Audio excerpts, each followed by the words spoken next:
साहेब बंदगी सलाम। बैठ जाओ। तो आज दिव्यापुर में ये कन्नू गांव में परमपिता परमात्मा के मूल ज्ञान का प्रचार होने जा रहा है। बहुत बड़े भाग होते हैं उन जीवों के जो अपने पूरे जीवन काल में एक बार भी इस मूल ज्ञान को सुन पाते हैं, और उससे भी बड़े भाग होते हैं उन जीवों के जो अपने पूरे जीवन काल में सुनने के साथ थोड़ा सा भी समझ भी पाते हैं, क्योंकि ये ज्ञान जल्दी समझ में नहीं आता। कारण क्या है? क्योंकि युगों युगों से जो अज्ञान हमारे मन में बस चुका है, हमारे दिमाग में लम चुका है, अब वो अज्ञान निकलने का नाम नहीं लेता। और जब मूल ज्ञान आता है, यानी परमात्मा का असली ज्ञान आता है, तब हम पुराने अज्ञान को छोड़ने को तैयार नहीं होते, हम आगे बढ़ने को तैयार नहीं होते। इसलिए ये ज्ञान जल्दी किसी के समझ में नहीं आता। लेकिन मालिक की कृपा हो जाए, परमपिता परमात्मा की दया हो जाए, तो ये ज्ञान बहुत ही आसानी से समझ में आने लग जाता है। इसलिए कबीर साहब समझाते हैं कि लाखन में कोई समझ न पाइए और कोटि मध्य जानेंगे, कहें कबीर सुनो भाई साधो, हमें बिरले हंस पहचानेंगे। कहते हैं 1 लाख लोगों के आगे सत्संग रख दिया जाए तो उनको समझ में नहीं आएगा बताया क्या जा रहा है। 1 करोड़ लोगों के आगे अगर सत्संग रखा जाए तब कहते हैं कोई बिरला इसको समझ पाता है कि महात्मा जी बता क्या रहे हैं। क्योंकि ये वो सत्संग नहीं है कि आप किसी के भी जयकारे लगाओ या किसी की कथाएं सुनो या कोई भी आप कहानियां किससे सुन के तालियां बजा के अपने घर चले जाओ। ये वो ज्ञान नहीं है, ये वो ज्ञान नहीं है जो रामायण महाभारत में बताया जा रहा है। ये वो ज्ञान नहीं है जो किस्से कहानियों के द्वारा सुनाया जा रहा है। ये वो ज्ञान है जिसे मूल ज्ञान कहते हैं, जिसे तत्व ज्ञान कहते हैं। ये वो ज्ञान है जो किस्से कहानियों में नहीं आता। ये वो ज्ञान है जो युगों युगों तक छुपा रहता है और समय आने पे प्रकट होता है। ये वो ज्ञान है जो कबीर साहब इस संसार में आने के बाद जीवों को जगाने के लिए जो तत्व ज्ञान देते हैं, ये वो ज्ञान है। ये जल्दी समझ में नहीं आता, लेकिन एक बार आने लग जाए तो ये बहुत ही आराम से, बहुत ही सहजता से समझ में भी आता है और इससे जीव का कल्याण भी होता है।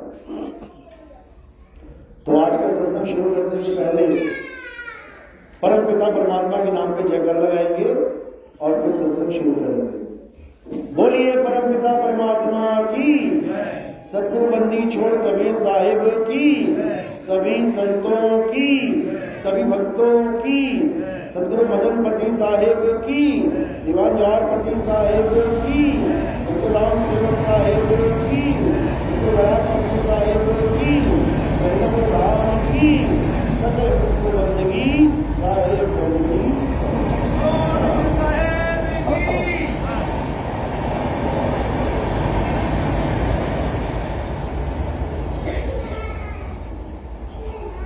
तो पहले तो मैं ये समझा दूं कि आखिर ये ज्ञान अगर हम प्राप्त करते हैं तो इससे हमें लाभ क्या होगा।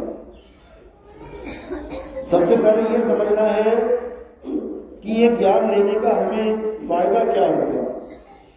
और भी बहुत से ज्ञान है इस दुनिया में, कोई साकार और कोई निराकार, कोई श्वासों का अजपा जाप, कोई मंत्रों की साधना, कोई मंदिर मस्जिद गुरुद्वारे चर्च, कोई कुछ ना कुछ हर इंसान कोई ना कोई ज्ञान लेके बैठा ही है। किसी ना किसी को भगवान मान के, किसी ना किसी को अपना इष्ट मान के, किसी ना किसी को कुछ ना कुछ मान के उसकी श्रद्धा व पूजा करने में लगा है। ऐसा कोई नहीं होगा जो किसी ना किसी की पूजा ना करता हो। यानी कोई ना कोई, हर इंसान कुछ ना कुछ ज्ञान लेके बैठा है। लेकिन क्या उस ज्ञान से उसकी मुक्ति होगी? क्या उस ज्ञान से उसका कल्याण होगा? बस इतना सा विवेक लगाना है और कुछ नहीं करना। तो कबीर साहब हमें वो ज्ञान देने आए हैं, वो ज्ञान समझाने आए हैं जिसे हम आत्म ज्ञान कहते हैं। बाकी संसार में जितना भी ज्ञान है, कोई राम जी की पूजा करता है, कोई श्याम जी की, कोई हनुमान जी की, कोई माता की, कोई शंकर जी की, कोई अल्लाह को पूछता है, कोई वाहिगुरु को, कोई गॉड को, अलग अलग भगवानों की, अलग अलग देवी देवताओं की, अलग अलग इष्ट की सब पूजा कर रहे हैं। उनकी पूजा में, उनकी साधना में और आत्मा को जानने में क्या फर्क है, इस सत्संग से आपको समझ में आ जाएगा। बाकी दुनिया का सारा ज्ञान एक तरफ और आत्म ज्ञान एक तरफ। इससे क्या होगा, कल्याण कैसे होगा, सत्संग के माध्यम से आपको समझ में आ जाएगा। कबीर साहब इस संसार में जितना भी ज्ञान इस संसार में आप देख रहे हो प्रकट है, उससे अलग, उससे जुदा आत्म ज्ञान देने के लिए इस दुनिया में आते हैं। क्या कहते हैं साहिब? जल में नीन प्यासी, मुहे देखत आवे हासी, आत्म ज्ञान बिना नर भटके, कभी काबा कभी काशी। कहते संसार में हर जीव भटक रहा है। कोई मंदिर में, मस्जिद में, गुरुद्वारों में, चर्च में, कोई नदियों में, नालों में, कोई पहाड़ों में, कई जंगलों में, कहीं ना कहीं भटक ही रहा है। और इंसान चोला खत्म हो जाता है, उसके बाद 84 में भटक रहा है। कोई कुत्ता, बिल्ली, हाथी, घोड़ा, अन्य अन्य प्रकार के जीव जंतु बन के इस 84 को भ्रमण कर रहे हैं। कह रहे हैं ये सारी कट जाएगी, तेरे जन्म मरण से पीछा छूट जाएगा, तेरा कल्याण हो जाएगा। कब? जब तेरे जीवन में आत्मज्ञान आ जाएगा। जल में नीन प्यासी, मोहे देखत आवे हासी, आत्म ज्ञान बिना न भटके। आत्म ज्ञान सुनने में बड़ा अजीब लगेगा कि आत्म ज्ञान ये क्या होता है, ये कैसा ज्ञान है?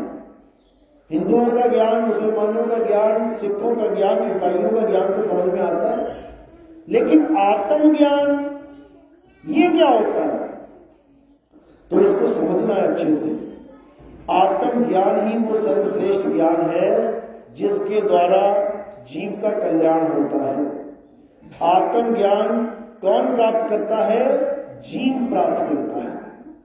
आत्म ज्ञान का मतलब समझ लो क्या होता है। आत्म ज्ञान का मतलब ये बिल्कुल नहीं होता कि आप किसी की भी पूजा करो, A to Z किसी की भी पूजा करना आत्म ज्ञान नहीं कहलाता। भले कबीरपंथी है तो कबीर साहब की पूजा कर रहा है, आत्म ज्ञान नहीं है। भले राम जी का पंथ वाला राम जी की पूजा कर रहा है, आत्म ज्ञान नहीं है। भले कृष्ण जी वाला कृष्ण जी की पूजा कर रहा है, आत्म ज्ञान नहीं है। भले वाहिगुरु वाला वाहिगुरु की, अल्लाह वाला अल्लाह की पूजा कर रहा है, आत्म ज्ञान नहीं है। आत्म ज्ञान का मतलब क्या होता है? दो शब्दों से बना ये ज्ञान, ये नाम दो शब्दों से बना है, आत्म और प्लस ज्ञान। यानी एक ऐसा ज्ञान जो आत्म का हो। अभी आत्म क्या होता है? आत्म का मतलब होता है स्वयं का।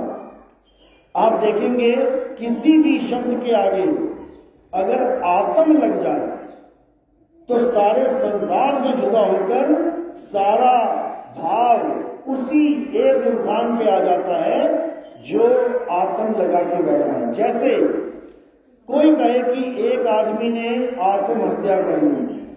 अब आत्महत्या जैसे ही लिखा गया समझ में आ गया कि उसने पूरे संसार में से किसी की हत्या नहीं करी। किसकी करी? खुद की। जैसे लिखा जाता है आत्म कथा लिखो, तो आत्म कथा में क्या होगा? सारे संसार से जितने भी लोग हैं सबको दूर कर दिया जाएगा और कथा किसकी लिखी जाएगी? खुद की। आप देखेंगे कि जब आत्मनिर्भर बोला जाता है कि कोई आदमी आत्मनिर्भर है, तो आत्मनिर्भर का मतलब क्या हो जाता है? यानी सारे संसार से हटके वो खुद पे निर्भर है। यानी आत्म शब्द जुड़ते ही सारा खेल आपके अपने ऊपर आ जाता है। इसी प्रकार जब हम आत्म ज्ञान बोलते हैं तो ये ज्ञान किसी और का ज्ञान नहीं है कि आपको किसी की पूजा करनी है, किसी का पाठ करना है, या आपको किसी मंदिर गुरुद्वारे चर्च में जाना है। आत्म ज्ञान का मतलब है जब आपको अपना ज्ञान प्राप्त हो जाए कि आप कौन हैं, आपका स्वरूप क्या है, आप किस तत्व से बने हैं। जब ये समझ में आ जाए तो समझ जाओ कि अब आत्मज्ञान हो गया। तो आत्मज्ञान का मतलब किसी और की पूजा ना करके खुद को जान लेना, यानी अपने सत्य स्वरूप को जान लेना ही आत्म ज्ञान है। हमारा सत्य स्वरूप, हमारे दो स्वरूप हैं, एक नकली स्वरूप और एक असली स्वरूप। नकली स्वरूप में क्या आता है? ये काया माया नकली स्वरूप में आ जाता है। ये हड्डी, मांस, खाल, बाल, गाल, ये सब नकली शरीर, नकली रूप है। इसका नाश हो जाएगा, एक दिन ये छोड़ना पड़ेगा, हमें त्यागना पड़ेगा। हम इस नकली शरीर को छोड़ देंगे, नकली स्वरूप को छोड़ देंगे तो हम किसे प्राप्त करेंगे? असली स्वरूप। लेकिन तब जब हमें असली स्वरूप का भेद बताने वाला कोई गुरु मिल गया। अगर हमें असली स्वरूप का भेद बताने वाला कोई गुरु नहीं मिला तो भाई दोबारा से यही नकली शरीर फिर धारण करना पड़ेगा। आज इंसान का मिला है, कल को किसी गधे, कुत्ते, बिल्ली, सूअर का मिल जाएगा। जैसे कर्म करेगा इंसान वैसा फल देगा भगवान। इंसानों वाले काम करोगे इंसान का जन्म मिल सकता है, जानवर वाले काम करोगे जानवर वाला जन्म मिलेगा। लेकिन ये 84 का नियम है कि एक बार इंसान जन्म के बाद 184 भुगतना ही पड़ता है। तो इसलिए कबीर साहब बार बार समझा रहे हैं, इससे पहले कि तेरा शरीर छूट जाए, इससे पहले कि तेरी मृत्यु हो जाए, क्या प्राप्त करना है? आत्म ज्ञान प्राप्त करना है। और बहुत ज्ञान प्राप्त कर दिए। सतयुग में पूरा ज्ञान ले लिया दुनिया भर का, मंत्र, जंतर, तंत्र, पूजा पाठ, हवन, यज्ञ। त्रेता में सारा ज्ञान ले लिया, जंतर मंत्र, पूजा पाठ, हवन, यज्ञ। द्वापर में पूरा ज्ञान ले लिया, जंतर मंत्र, पूजा पाठ, हवन, यज्ञ। अब कलयुग आ गया है। अगर कलयुग में भी ये काम कर दिया तो मेरे भाई वापस आना पड़ जाएगा, क्योंकि सतयुग में ये काम किया तो त्रेता में आ गए, त्रेता में ये काम किया तो द्वापर में आ गए, द्वापर में ये काम किया तो कलयुग में आ गए, और कलयुग में भी अगर ये काम कर देंगे तो बार बार वापस आना पड़ेगा। तो क्या करना है? अब जप तप पूजा पाठ व्रत हवन यज्ञ ये कुछ नहीं करना है। जितना कर लिया अच्छी बात है, जितना कर लिया बहुत अच्छी बात है। अब आगे का ज्ञान प्राप्त करना है। यानी जब तक बच्चा डॉक्टर नहीं बन गया, ठीक है, LKG UKG पहली दूसरी 5वीं 10वीं में पढ़ लिया, अच्छी बात है, लेकिन केवल 5वीं 10वीं में पढ़ के डॉक्टर नहीं बन जाएगा, उसको आगे बढ़ना ही पड़ेगा। तो आगे बढ़ने के लिए क्या करना है? आत्म ज्ञान को प्राप्त करना है। यही गीता में समझाया गया, लेकिन ये जीव कभी समझ ही नहीं पाया। यही बाइबल में समझाया गया, लेकिन ये जीव कभी समझ ही नहीं पाया। यही गुरु ग्रंथ साहब में कुरान में समझाया गया, लेकिन ये जीव कभी समझ ही नहीं पाया। आत्म ज्ञान को छोड़ के नाम जाप में, मंत्र जाप में उलझ पुलझ के रह गया। तो कबीर साहब समझाते हैं, क्या कहते हैं? वो को कहां ढूंढे रे बंदे, मैं तो तेरे पास में, ना मैं जप में, ना मैं तप में, ना एकांत निवास में, ना मंदिर में, ना मस्जिद में, ना काबे कैलाश में। कहते खोजी होए तुरंत मिल जाऊं, एक पल की तलाश में। कहे कबीर सुनो भाई साधो, मैं तो हूं विश्वास में। कहते हैं अगर मुझे प्राप्त करना है, परमात्मा को प्राप्त करना है, तो बंदे समझ जा कि मैं कहां कहां नहीं हूं। कहते ना मंदिर में, ना मस्जिद में, ना काबे कैलाश में, यानी ईंट से, सीमेंट से, बजरे से रेत से, मिट्टी से ये मंदिर मस्जिद बना के तुम सोच रहे हो कि हमने भगवान को इसमें रख दिया, भगवान इस मंदिर में आके बैठ गया? ऐसा नहीं है। ये हमने एक यादगार बनाई है, इसे देख के हमें भगवान की तरफ याद आता है भगवान को। लेकिन कोई कहे कि मंदिर में भगवान है, तो ऐसा नहीं है। क्योंकि अगर मंदिर में भगवान हो तो ताला लगाने की जरूरत ही ना पड़े, लेकिन फिर भी ताला लगाना पड़ रहा है। क्यों? चोर चोरी ना कर ले। इसका मतलब मंदिर वाला भगवान सक्षम नहीं है। अपनी चोरी रोकने के लिए ताले का सहारा लेना पड़ रहा है।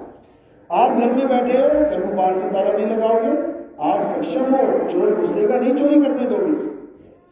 तो साहिब समझा रहे हैं, ना मंदिर में, ना मस्जिद में, ना काबे कैलाश में, किसी पहाड़ों पे जंगलों में नहीं बैठा हूं मैं। कहते ना मैं जप में, ना मैं तप में। आज सारा संसार क्या करने में लगा है? जप करने में लगा है। कोई कह रहा राधे राधे जप लो, कोई कह रहा राम राम जप लो, कोई कह रहा अल्लाह अल्लाह वाहिगुरु वाहिगुरु जप लो, कोई कुछ कह रहा है, कोई कुछ कह रहा है। एक ही पंथ के, एक ही धर्म के चार लोग चार बातें कर रहे हैं। कोई कह रहा ओम नमः शिवाय जप लो, शंकर जी सबसे बड़े हैं। कोई कह रहा ओम नमः विष्णु जप लो, विष्णु जी सबसे बड़े हैं। कोई कह रहा गणेश जी बड़े हैं, कोई कह रहा राम जी बड़े हैं। सब अपनी अपनी मन की कल्पनाओं में लगे हुए हैं। जबकि गीता क्या कहती है? गीता में बिल्कुल स्पष्ट समझा दिया गया कि हे अर्जुन, इस दुनिया में दो प्रकार के तत्व हैं, एक असली और एक नकली। यानी एक असत्य है और एक सत्य है। असत्य क्या है? हे अर्जुन, जिसका जन्म और मरण हो जाता है, जो बार बार जन्मता और मरता है, जो पल पल बदलता है, जो सदा एक सा नहीं रहता, वो असत्य तत्व है। क्या है असत्य तत्व? ये सारे संसार में जो भी तुम्हें दिखाई दे रहा है, A to Z, कोई भी चीज तुम्हें दिख रही है, ये सब असत्य है, ये सब असत्य है। और क्या है असत्य? ये जितने भी शरीर हैं, पैदा होते हैं, खत्म हो जाते हैं, असत्य है। ये जितने भी पेड़ पौधे, जीव जंतु जिनकी पूजा पाठ चल रही है, सब असत्य है। ये मंत्र जंत्र तंत्र पूजा पाठ जितना भी है, ये सब असत्य है। साहिब समझा रहे हैं, तंत्र मंत्र सब झूठ है, इनमें न भर में कोई, और सार शब्द जाने बिना कागा हंस न होए। कहते हैं तंत्र मंत्र सब झूठ है, यानी जिन मंत्रों का सहारा लेके हमें बड़ी बड़ी बातें करवाई जाती हैं। कहते हैं बड़े से बड़ा दुख दूर हो जाएगा, बड़े से बड़ी विपदा टल जाएगी, बड़े से बड़ा दुश्मन तुम्हारे नतमस्तक हो जाएगा, हार जाएगा। वही मंत्र एक मच्छर तक को नहीं मार सकते। आपके कमरे में 2-4 मच्छर घुस जाएं, एक भी मच्छर नहीं मार पाओगे आप उस मंत्र से। करके देख लेना। जब एक मच्छर की आपदा, एक मच्छर की दुविधा खत्म नहीं हो पा रही है, तो बड़ी से बड़ी दुविधाएं कैसे खत्म होंगी जीवन की? इन्हीं छोटी छोटी बातों की वजह से हमारा देश 300-400 साल गुलाम हो गया। इन्हीं बातों की वजह से हमें ये समझाया गया कि अगर कोई आक्रमण कर रहा है तो आप भगवान का, प्रभु का नाम लो, प्रभु आपकी रक्षा करेंगे। जबकि प्रभु कह रहे हैं जो अपनी रक्षा करेगा मैं उसकी रक्षा करूंगा, जो अपनी मदद करेगा मैं उसकी मदद करूंगा। हमने कोई मदद नहीं करी अपनी, और हम नाम के चक्कर में बर्बाद हो गए। हमारा सोमनाथ का मंदिर 17 बार लूट लिया गया। ब्राह्मण वर्ग बैठा भगवान को याद करता रहा और मुगल काटते रहे। तो हमें ये ज्ञान नहीं चाहिए, हमें ये ज्ञान बिल्कुल भी नहीं चाहिए। हमें कौन सा ज्ञान चाहिए? हमें आत्मज्ञान चाहिए। यानी हमें अपनी आत्मा पे भरोसा करना है। आत्मा की वजह से ही हमारे सारे कार्य सिद्ध हो रहे हैं। सुबह से लेकर शाम तक आप कोई भी काम करते हो, किसकी वजह से कर पा रहे हो? किसकी मेहर से कर पा रहे हो? अगर आप हाथ भी उठा रहे हो, किसकी वजह से हाथ उठा आपका? सोचो एक बार, क्या किसी भगवान ने उठाया आके, या किसी अल्लाह वाहिगुरु ने उठाया आके? अगर आपका हाथ उठ रहा है तो किसकी वजह से? आत्मा की वजह से। आत्मा की वजह से आप चल रहे हो, आत्मा की वजह से आप खा रहे हो, पी रहे हो, आत्मा की वजह से सांस चल रही है, आत्मा की वजह से दिल धड़क रहा है, आत्मा की वजह से सारे काम सिद्ध हो रहे हैं, आत्मा की वजह से घर से यहां तक आगे बैठे हो और आत्मा की वजह से यहां से घर पहुंचोगे। यानी हर काम सुबह से लेकर रात तक आत्मा की वजह से ही सिद्ध हो रहे हैं। सारे पूजा पाठ, सारे हवन यज्ञ, सारे मंत्र जंतर किसकी वजह से बोल रहे हो? आत्मा की वजह से। हर काम आत्मा की वजह से कर रहे हो और आत्मा को ही नहीं जान पा रहे हो। सबसे बड़ी दुविधा तो ये है। तो कृष्ण जी क्या समझा रहे हैं गीता में कि हे अर्जुन, इस दुनिया में दो प्रकार के तत्व हैं, एक तो असत्य है और एक सत्य है। असत्य तो बता दिया क्या है, अब सत्य क्या है? हे अर्जुन, आत्मा ही सत्य है। आत्मा का ना तो कभी जन्म होता है, ना ही आत्मा की कभी मृत्यु होती है। नैनम छिन्दन्ति शस्त्राणि नैनम दहति पावका न चैनम क्रोधं तापे ना शोषति मारुता। हे अर्जुन, इस आत्मा का ना तो कभी जन्म होता है, ना कभी मृत्यु होती है। इस आत्मा को ना तो कोई काट सकता है, ना इसको जला सकता है, ना वायु इसको सुखा सकती है, ना जल इसे भिगो सकता है। आत्मा का कोई कुछ नहीं बिगाड़ सकता। उन्होंने ये नहीं बोला कि हे अर्जुन तू शरीरों की पूजा कर, हे अर्जुन तू मंदिर जाके पत्थरों की पूजा कर, हे अर्जुन तू ये नाम जप ले, वो नाम जप ले, ऐसा कुछ नहीं बोला। क्या बोला? हे अर्जुन, जो अपनी आत्मा में रमण करते हैं, जो अपनी आत्मा में तृप्त हैं, जो अपनी आत्मा में संतुष्ट हैं, उनके लिए कोई धार्मिक कर्म कर्तव्य लागू ही नहीं होता। आत्मा की महिमा गाई गई है, लेकिन ये आत्मा के बारे में किसी को ना पता होने के कारण सुनकर भी नहीं समझ पाते कि आखिर ये आत्म तत्व होगा कैसा। कोई भाव भी नहीं जुड़ पाता आत्मा से। क्यों? क्योंकि आज तक असत्य से ही भाव जुड़े पड़े हैं। पत्थर को भगवान मान लेंगे, किसी पेड़ को भगवान मान लेंगे, जानवर तक को भगवान मान लेंगे, लेकिन आत्मा को भगवान नहीं मान पाते। जिसकी वजह से पत्थर उठा के तुम मंदिर में स्थापित कर रहे हो, जिसकी वजह से तुम पूजा पाठ कर रहे हो, जिसकी वजह से तुम सारे काम कर रहे हो, उस आत्मा को परमात्मा मानने में ये जीव सक्षम नहीं रह पाता, ये विश्वास कर ही नहीं पाता। ये नाशवान तत्वों में विश्वास करके बैठ जाता है, लेकिन अविनाशी आत्मा को ये जान भी नहीं पाता। तो कबीर साहब यही समझा रहे हैं, कह रहे हैं कि जब लग ना चीनोगे आत्म, तब लग ना मिली है परमात्म। आत्म चीने परमात्म चीने, संत कहावे सुए, और यह वेद काया से न्यारा बूझे बिरला को। कहते हैं जब तक आत्म को नहीं जान पाया, यानी आत्म यानी खुद को, जब तक खुद को नहीं जान पाया तब तक खुदा को नहीं प्राप्त कर पाया। यानी खुद को पाया तो खुदा को पाया, आत्म को जाना तो परमात्म को जाना। क्यों? क्योंकि तेरा साईं तुझ में है। तेरा साईं बाहर नहीं है कि उसको ढूंढने के लिए एक हिरण की तरह भटक रहा है जंगल जंगल। नाभि में कस्तूरी है, लेकिन हिरण जंगल जंगल भटक रहा है। कारण क्या है? अज्ञानता। उसको पता ही नहीं है कि मेरी वस्तु कहां पड़ी है। खुद की वस्तु को ढूंढने के लिए सारी उम्र भटकता रहता है और अंत में जाके मृत्यु को प्राप्त हो जाता है। इसीलिए साहिब ने बोला, ज्यो तिल माही तेल है और ज्यो चकमक में आग, तेरा साईं तुझ में है, जाग सके तो जाग। कहते तेरा साईं तुझ में है। तुझ में का मतलब ये नहीं तेरी काया में, तुझ में का मतलब तेरी आत्मा में विराजमान है वो। पहले हमें आत्म तत्व को जानना पड़ेगा और आत्म तत्व को जनाने वाला गुरु धारण करना पड़ेगा, तभी समझो कि अब तुम्हें तत्व ज्ञान होगा। अन्यथा इन नाशवान तत्वों को पूछते पूछते जीवन बर्बाद करके चले जाओगे। तो गीता में भी यही समझाया गया कि अविनाशी तत्व को जान। और कौन जानेगा? ये जीव जानेगा। ये जीवात्मा आत्म देव को पहचानेगा कि वो कौन है। लेकिन अज्ञानता के कारण ये जीव कभी आत्मदेव को समझ ही नहीं पाता। ये नाशवान जगत में, इस झूठे संसार में, इस मायावी संसार में भटकता भटकता एक दिन प्राण त्याग देता है, फिर वापस इसी संसार में आ जाता है। ये वापस जा नहीं पाया अपने घर कभी।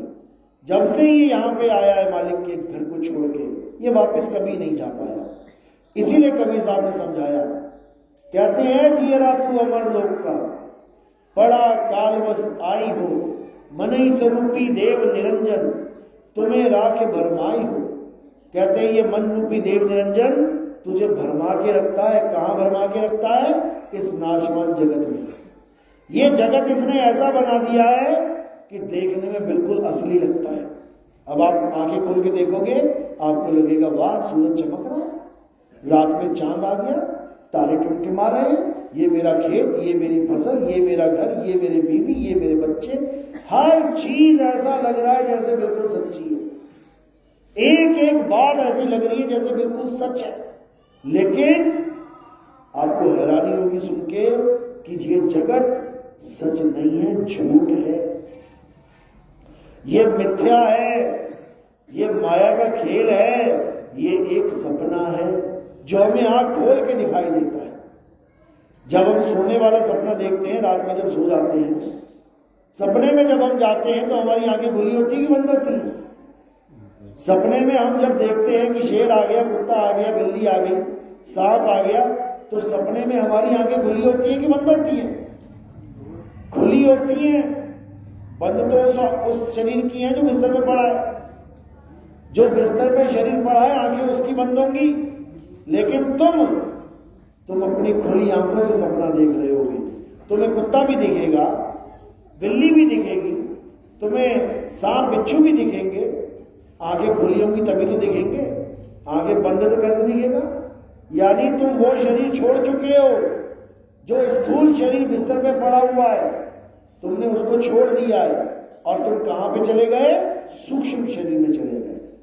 अब सारा सपना सूक्ष्म शरीर में ही देखा जा रहा है। तुम्हें माँ मिली, बाप मिला, भाई मिला, बहन मिला, सूक्ष्म शरीर में। तुम्हें जानवर मिले, खेत खलिहान मिले, सूक्ष्म शरीर में। तुम्हें यमराज तक मिल जाता है, तुम्हें भूत प्रेत दिखाई दे जाते हैं सपने में। किसकी वजह से? सूक्ष्म शरीर की वजह से। अब ये सूक्ष्म शरीर जो तुम्हें सपने में मिला है, कोई तुम्हें लाख बार कह दे सपने में जाके कि भाई ये सपना है, ये सच नहीं है, तुम कहोगे क्या बात कर रहा है, ये सामने शेर खड़ा है, ये सपना दिख रहा है क्या? असली है। ये देखो सामने सांप है, असली है। ये मेरे माँ बाप भाई बहन, असली है।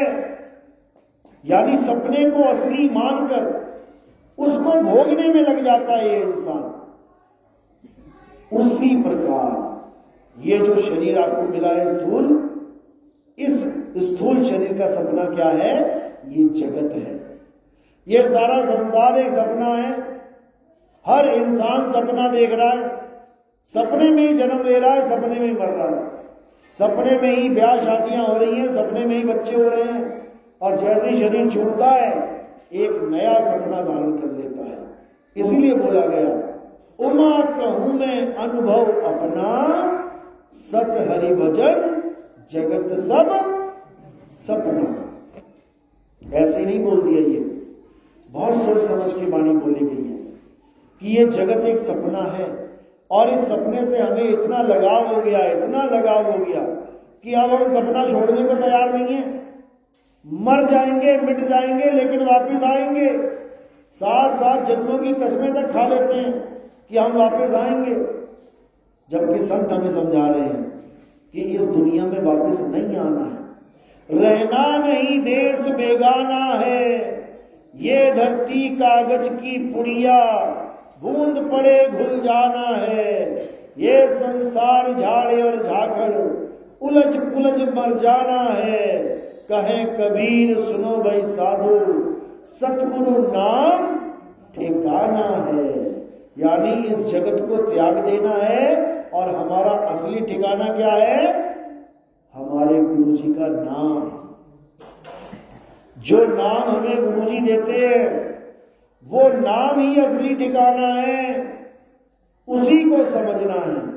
तो साहिब यही समझा रहे हैं कि ना कहीं आना ना कहीं जाना, आपे में आप समाना। यानी जब तुम वेदिक गुरु से ज्ञान ले लोगे, जब वेदिक गुरु से तुम तत्व ज्ञान ले लोगे, तब तुम कहां समाओगे? फिर तुम किसी लोक परलोक में नहीं जाओगे। कोई कहे कि मैं स्वर्ग चला जाऊंगा, कोई कहे मैं नरक में चला जाऊंगा। अज्ञानी है दोनों।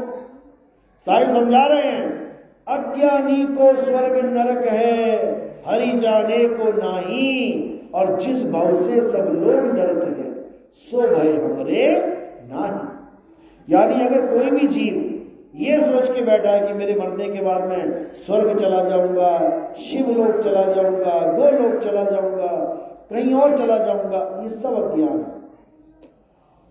कबीर साहब कहते हैं जब तक ये लोक छूटे नहीं तब तक तुम मुक्त हुए नहीं।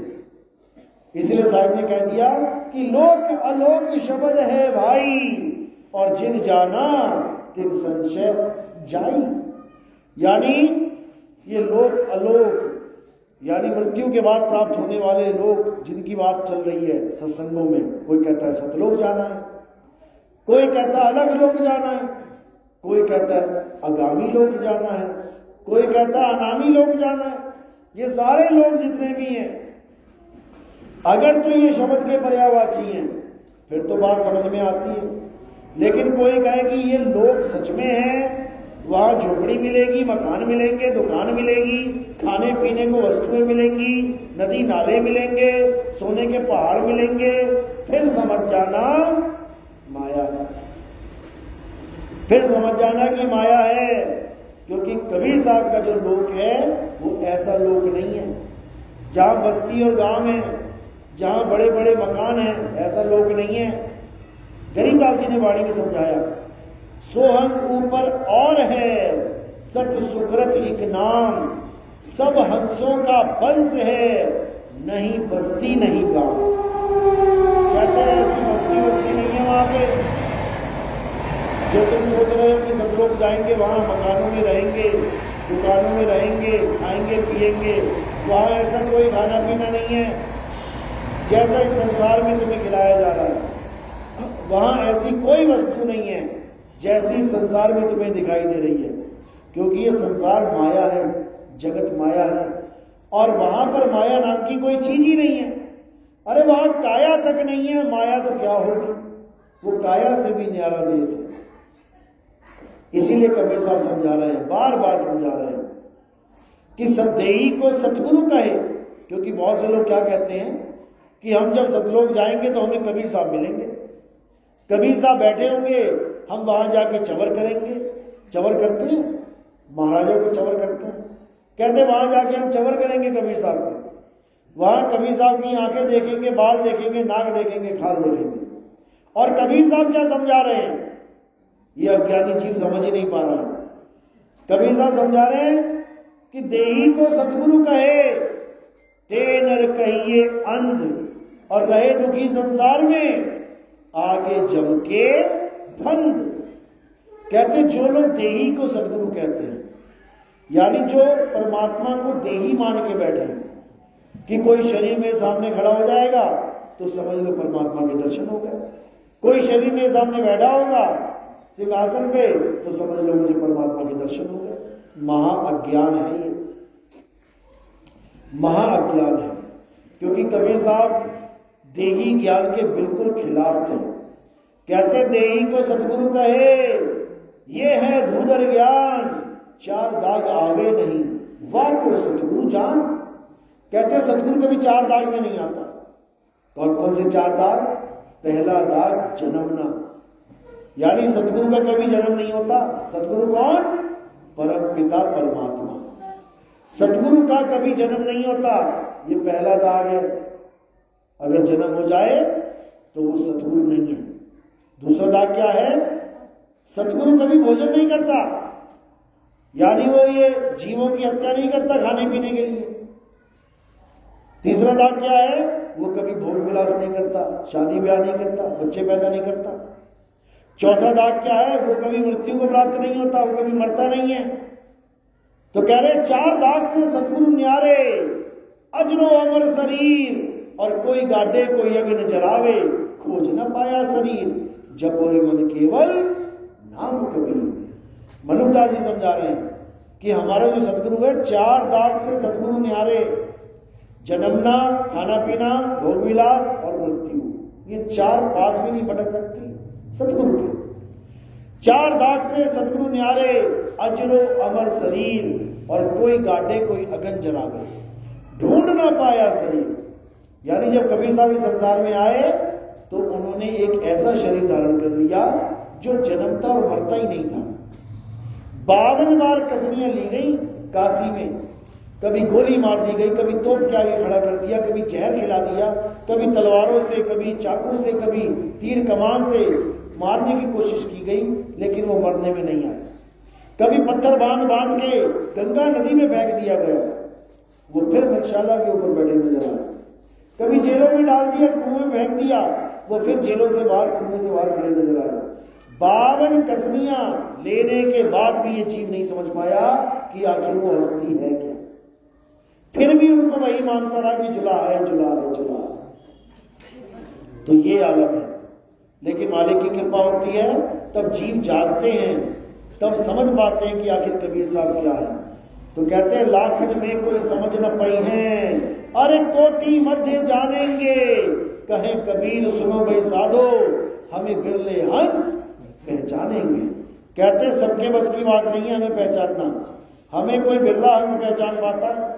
बिरला हंस कौन? जिस पर मालिक की मोहर लगी है, जिस पर परमात्मा की मोहर लगी है, वो कबीर साहब को जरूर जान लेगा इसी जन्म में, इसी जन्म में जान लेगा। और जिस पर बेचारे के मोहर नहीं लगी है, वो कबीर साहब के पंथ में आकर भी कबीर साहब को नहीं जान सकता। दुनिया भर के कबीर पंथ चल रहे हैं, इतने कबीर पंथ चल रहे हैं आप सोच भी नहीं सकते, लेकिन कबीर पंथ में आने के बाद भी कबीर साहब को आप नहीं जान सकते। कोई उनको मूर्ति बना के पुजवा रहा है, कोई उनको श्वासा बता के पुजवा रहा है कि कबीर क्या है, ये तेरी सांस ही कबीर है। कोई उसको कबीर साहब को नाभि में, कहते रावण के नाभि में अमृत था, तेरी भी नाभि में अमृत है, वो उस अमृत को कबीर साहब बता रहा है कि नाभि में कबीर साहब बैठे हुए हैं। कोई दिल की धड़कन को कबीर साहब बता रहा है कि दिल की धड़कन ही कबीर साहब है। कोई ज्योति के प्रकाश को कबीर साहब बता रहा है कि दोनों आंखों को बंद करके जो ज्योत प्रकट हो जाती है वही कबीर है। बताओ, यानी अलग अलग तरह का ज्ञान कबीर पंथ में दिया जा रहा है, अलग अलग तरह के लोग कबीर साहब के नाम पे बरगला रहे हैं। लेकिन कबीर साहब क्या समझा रहे हैं? कबीर साहब समझा रहे हैं कि मेरा नाम लेके ये काल के दूत ये कबीर पंथ चला के बैठे हुए हैं। इन्होंने ऐसी मिलावट कर दी है कबीर पंथ में कि अब इस मिलावट को कोई सही नहीं कर सकता। ऐसी मिलावट कर दी है कि बड़े से बड़ा पारगी भी नहीं समझ सकता कि मैं सही साधना कर रहा हूं कि गलत। इसको कबीर साहब ने अपनी भाषा में क्या बोला? कहते हैं 12 पंथ काल फुरमाना, भूले जीव न जाए ठिकाना, 13वें पंथ अमी चले आए, सब पंथ मेट के एक पंथ चलाए। कबीर साहब समझा रहे 12 पंथ काल फुरमाना, यानी मेरा नाम ले लेके इस काल भगवान ने यानी इस मन ने सबको गुलाम बना लिया और मेरे नाम ले लेके पंथ चला रखी। नाम देखोगे कबीर पंथ है, लेकिन पत्थर की पूजा कर रहा होगा, फिर कहेगा कबीर पंथ है। नाम कबीर पंथ है, लेकिन मंत्रों की साधना कर रहा होगा, फिर कहेगा कबीर पंथ है। नाम कबीर पंथ है, लेकिन जब तक पूजा पाठ नित्यनेम कर रहा होगा, फिर कहेगा कबीर पंथ है। भाई, नाम कबीर पंथ है, लेकिन मंदिरों की परिक्रमा कर रहा है, पत्थरों की पूजा कर रहा है, तो कहेगा कबीर पंथ है। ये कबीर पंथ नहीं है भाई।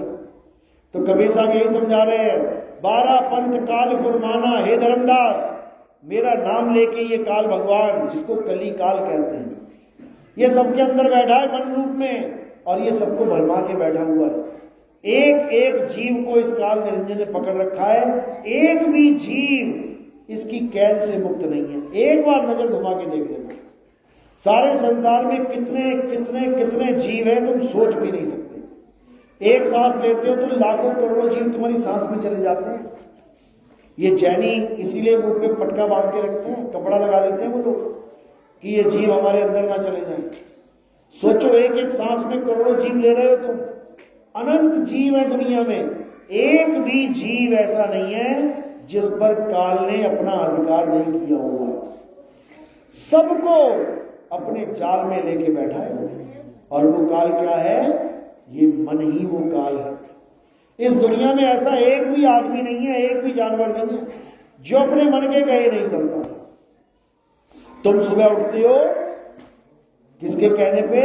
मन के कहने पे। अगर मन ने कह दिया नहीं सो ले 2 घंटा और आराम कर, भाई साहब माँ बाप कह कह के चीख चीख के चले जाएंगे, लेकिन तुम माँ बाप की आवाज नहीं सुनोगे। तुम किसकी आवाज सुन ली? मन की। ये मन ही गली गाल है। तुम सुबह नहाते हो कौन सा साबुन लगाते हो? मन पसंद, जो तुम्हारे मन को पसंद है वही लेके आते हो दुकान से। यानी साबुन भी बिना मन के नहीं लगा रहे हो तुम। उसके बाद जब कपड़े पहनोगे कौन सा पहनोगे? मन वाला पहनोगे जो मन को भा रहा है। आज मेरा मन कर रहा है लाल शर्ट पहन लूं, आज मेरा मन कर रहा है नीली पैंट पहन लूं, वही पहनोगे जो मन कह रहा है। चाय लोगे, कॉफी लोगे, दूध लोगे, जो मन कह रहा है वो लोगे। तीनों रख दिया जाए ना और कहें कि कौन सा उठाएगा? जो मन कर रहा है वो उठाएगा। यानी एक भी ऐसा जीव नहीं है जो मन का गुलाम नहीं है, सब मन के गुलाम है, A to Z। ये मन केवल दुनियादारी नहीं करवाता है, ये मन तुम्हें साधु महात्मा भी बना देता है, ये मन तुम्हें भक्ति भी करवा देता है, ये मन तुम्हें बड़े से बड़ा जपी तपी सन्यासी बनवा देता है। तो ये मन जब भक्ति करवाता है तब इसको मनमुखी भक्ति कहते हैं। और इसी को कबीर साहब बना कर रहे हैं। क्या कह रहे हैं?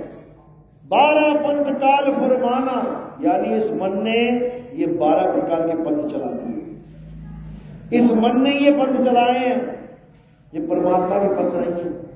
12 पंथ काल फुरमाना, भूले जीव न जाए ठिकाना। कहते बेचारे भूले वाले जीव ये समझ ही नहीं पाए मन के खेल को। ये सोच रहे हैं मैं भक्ति कर रहा हूं, भक्ति कर रहा हूं, और कर क्या रहा है? माला जप रहा है। क्यों? मन कह रहा है। कर क्या रहा है? नदियों में स्नान कर रहा है। क्यों? मन कह रहा है। क्या कर रहा है? जंगलों में भटक रहा है। क्यों? मन कह रहा है।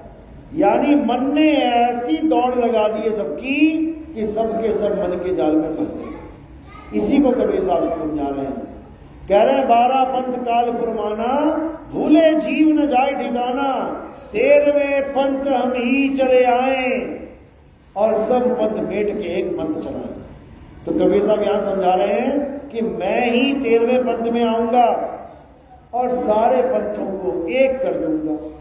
यानी चाहे वो हिंदू हो, चाहे वो मुसलमान हो, चाहे वो सिख हो, चाहे वो ईसाई हो, चाहे वो निरंकारी है, चाहे वो राधा स्वामी है, चाहे वो रामपाल जी का भगत है, चाहे वो आशुतोष जी का भगत है, चाहे वो सतपाल जी का भगत है, चाहे वो किसी का भी भगत है, मैं सबको एक कर दूंगा।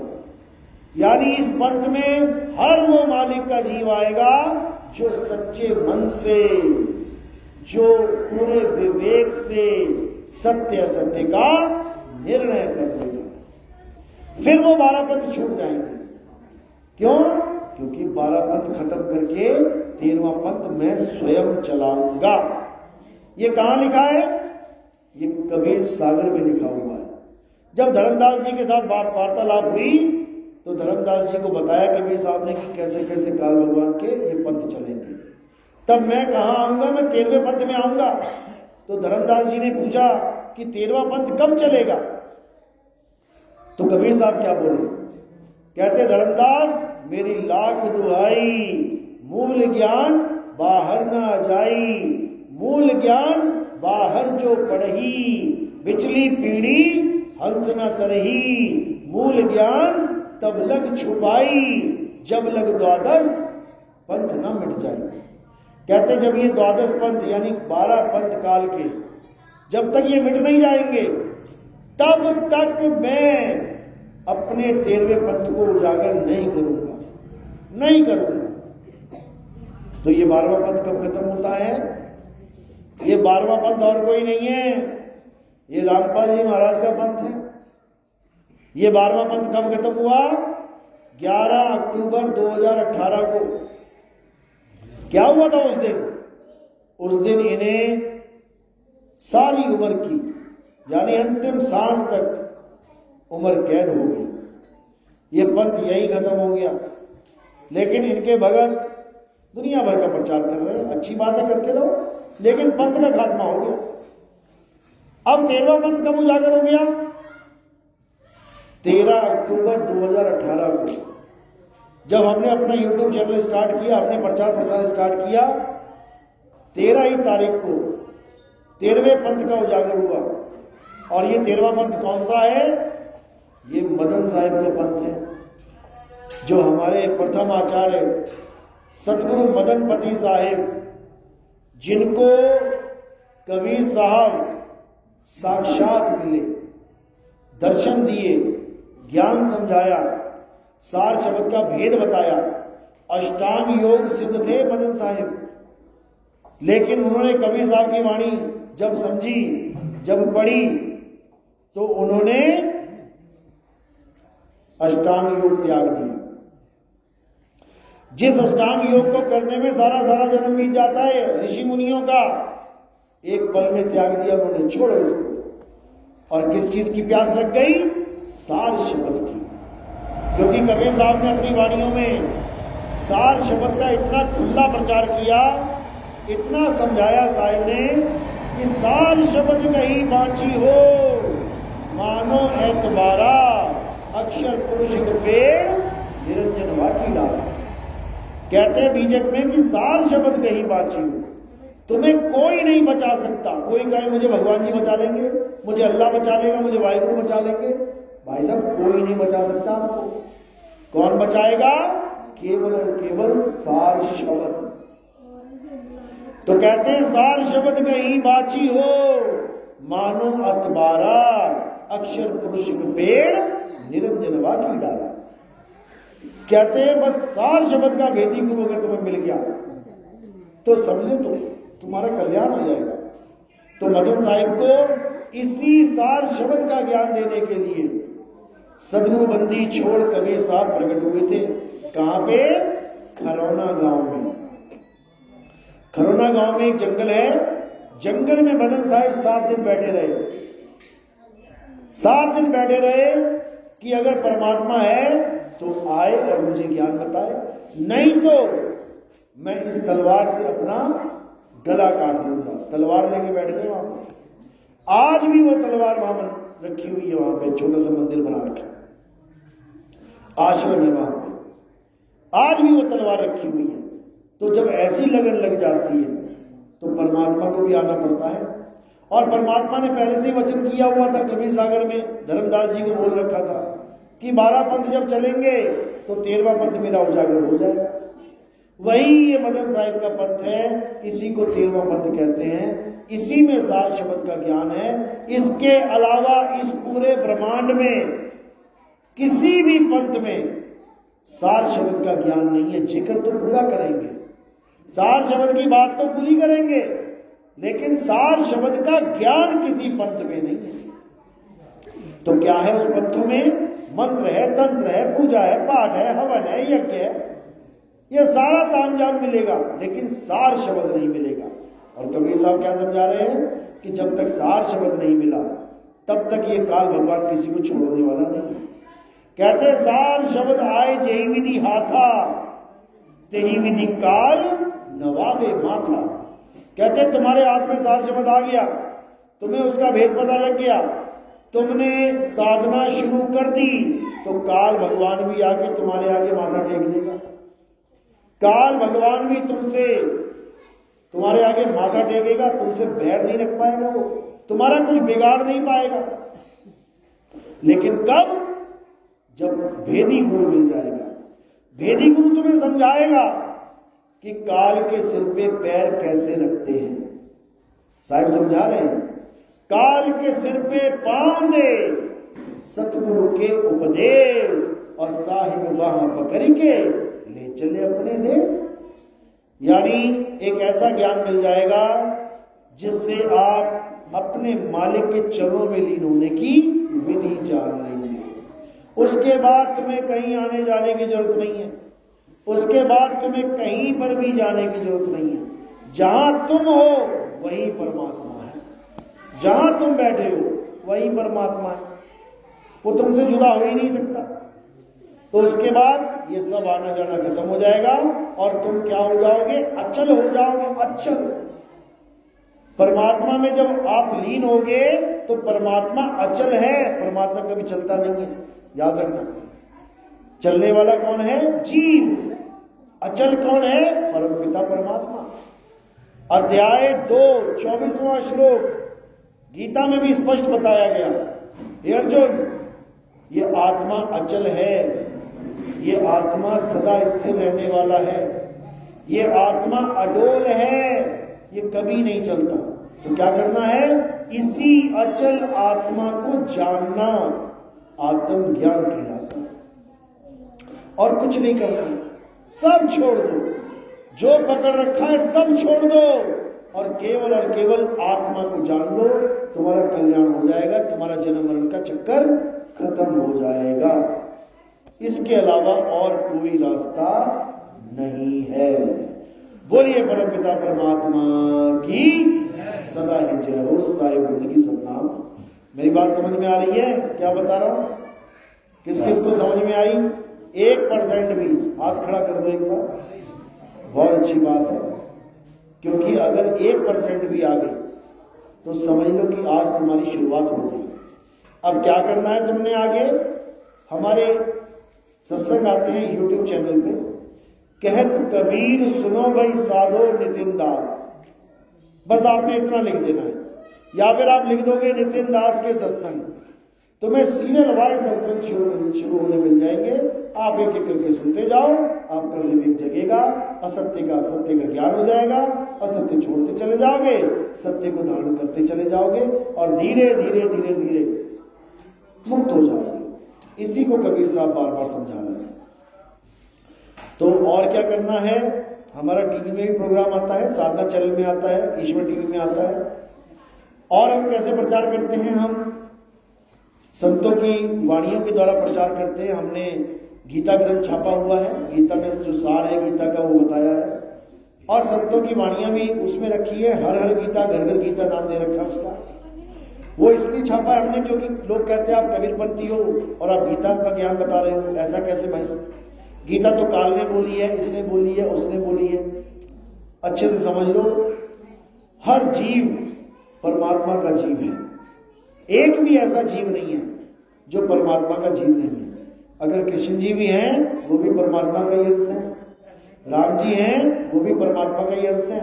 इनको काल क्यों बोल देते हैं लोग? जब इनकी पूजा करने लग जाओ तब समझ लो कि नाशवान देह की पूजा कर रहे हो और काल की जाल में फंस गया। लेकिन जब इनकी बातों पे अमल करोगे, जो कृष्ण जी ने बताया है गीता में कि हे अर्जुन, अपनी आत्मा में रमण कर, अपनी आत्मा में तृप्त हो जा, इसमें कौन इसमें गलत बोलेगा? कौन इसको मना करेगा? कौन इसको झूठ सिद्ध करेगा?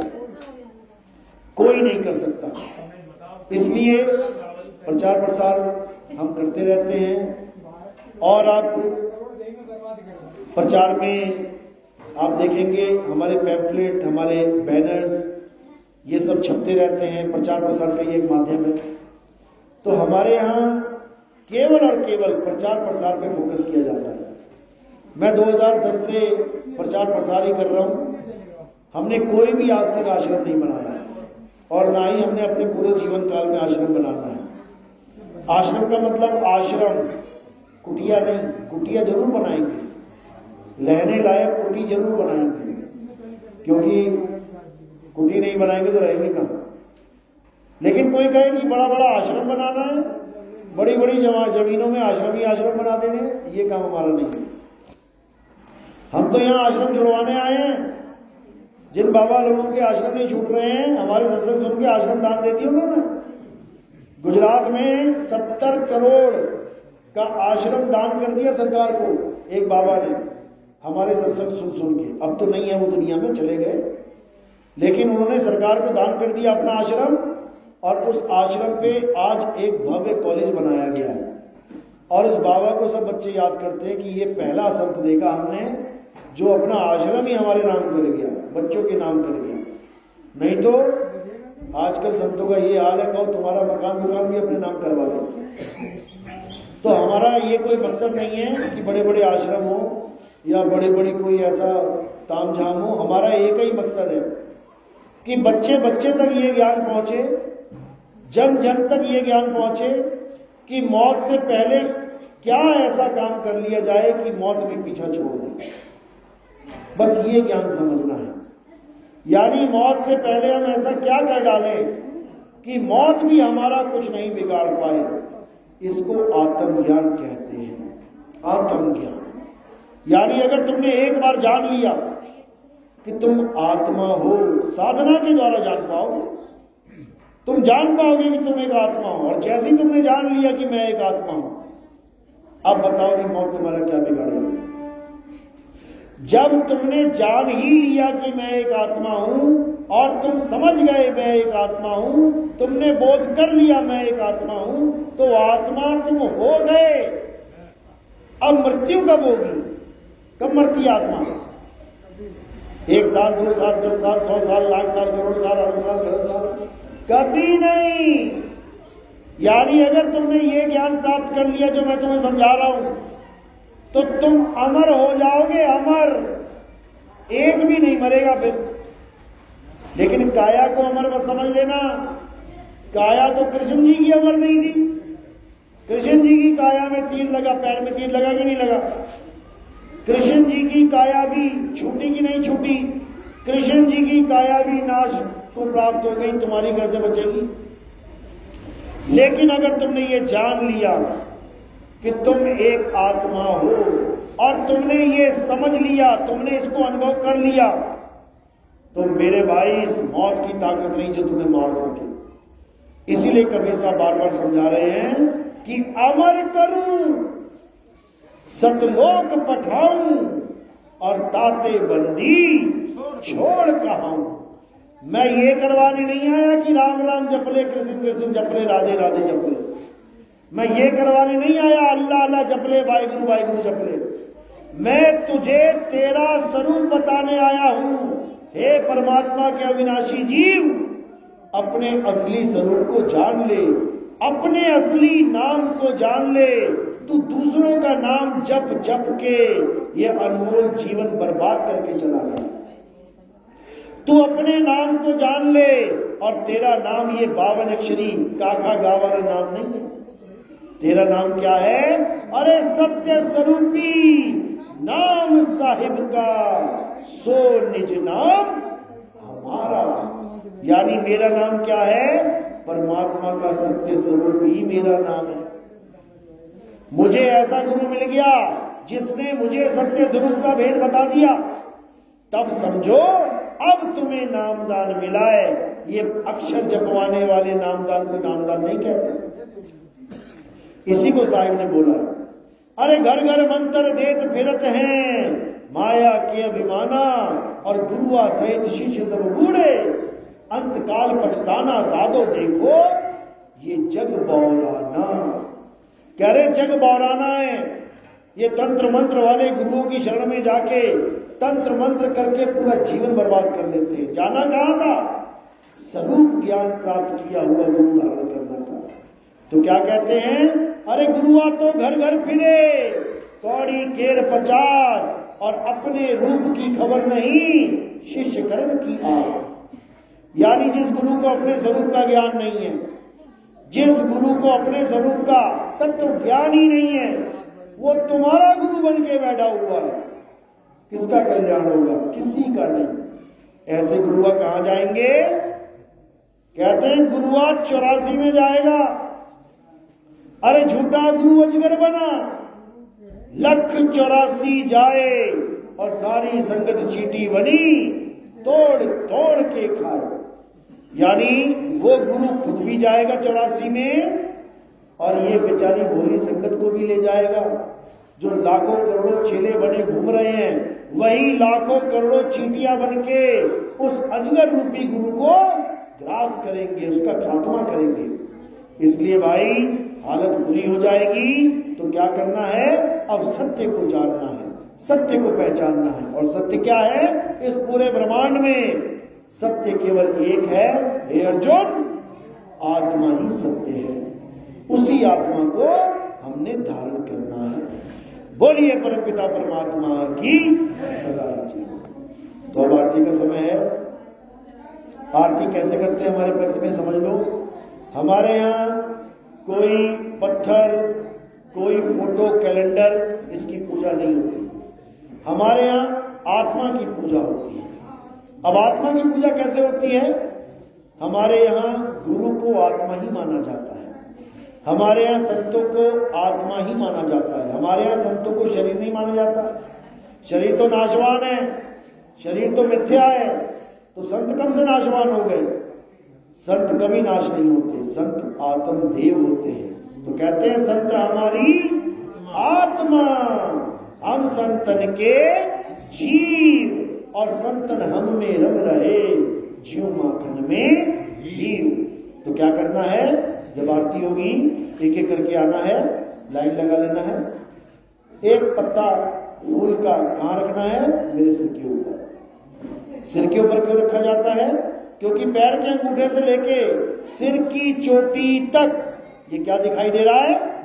नाशवान काया। और हमने नाशवान काया की आरती नहीं करनी है, हमने अविनाशी आत्मा की आरती करनी है। तो हमने फूल कहां समर्पित कर दिया? नाशवान काया से परे। तो जब ये परे समर्पित हो जाता है, ये आत्म देव के चरणों में समर्पित हो जाता है। तो आरती ऐसे ही करनी है। फूल सिर के ऊपर रखना है, थाली को हाथ लगाएंगे, नमस्कार कर लेंगे। और प्रचार प्रसार में कोई योगदान करना चाहेगा, कोई भी सेवादार है, कोई भी भगत है, तो वो सेवा केवल चरणों में रखी जाएगी। प्रचार प्रसार से हम सेवा से क्या करते हैं? हम प्रचार प्रसार करते हैं। उससे क्या होता है? उससे जीव जागता है, उसके जन्म मरण का बंधन टूटता है। तो जो भी सेवा में कुछ प्रदान करना चाहेगा, वो सेवा चरणों में रखेगा, फूल को सिर पे रखेगा। बोलिए परमपिता परमात्मा की सदा ही जय हो। साईं बंदगी सतनाम। अब आरती लगा लो। चलो